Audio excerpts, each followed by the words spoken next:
Hey, Mike McGroarty here from Mike'sBackyardNursery.com. Today, this is going to be a real quick tutorial.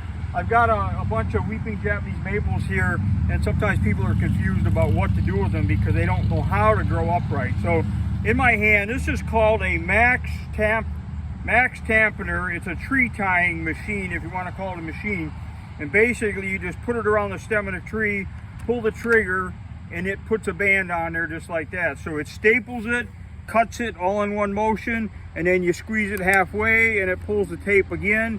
You go to the next one, halfway, it pulls the tape. Now I got two bands on my finger. Whoops, I didn't squeeze it hard enough. There we go. I'll catch it again. All right, so there's a roll of tape in here and there's a bunch of staples. There's a thing of staples. All right, let's go ahead and tie up this Japanese maple. This is a weeping variety. I don't see a tag, so if I had a tag, I might have lost it. Now this thing was growing that way, so this is going to be a little awkward, but I can't let it keep doing what it's doing. So I'm going to put a tie there, and then I'm going to put a tie right here, and then I'm going to put one more up here, like that. So now it's trained to grow upright.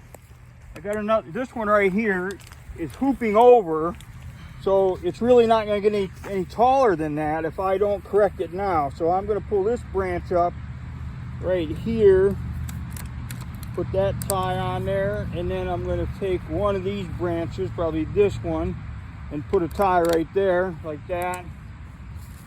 Now here, you know what's wrong with this picture is Aiden's going to zoom in on this. There's an issue with this plant right here, and I just noticed it. So the graft union is right here. This sucker is coming from below the graft union, so I'm going to remove it. And as you can see, these leaves look nothing like these leaves. And if I don't remove that, this branch is just going to grow up and completely ruin the tree. So it's really important to know where your graft union is and remove anything that's growing below that graft union. There might be yeah, there is a tag here in the dirt. We need to move this up. But anyway, so this is Baldsmith. So it's Acer dissectum Baldsmith. It's a weeping Japanese maple. So this one, I'm going to put one more tie up here to get this thing headed in the right direction.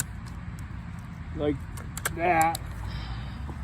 And then this one, again, I'm going to look for the tag because these were all tagged at one time. Yeah, when we mulched, we buried the tag. That's not a bad thing. So this one is Gelditch Orange, which sounds really interesting. This is a really crazy tree, but we're still going to save it because it needs saving, as Jimmy Swaggart would say. So for right now, that's going to at least get it headed in the right direction. When we get new growth, we'll keep training it right up to the top of that, up this stake. So anyway, Mike McGroarty from Mike'sBackyardNursery.com. I also do something that I call one-finger pruning. And actually, again, if we look closely, here's another tree. It's got a branch coming from below the graft union. Now, ideally, catch this when it's a bud. So I'm going to take my finger and just wipe it off. And that's why I call that one-finger pruning, because with one finger, you can seriously change the course of a tree's life. All right, Mike McGroarty from Mike's Backyard Nursery. I hope this was helpful.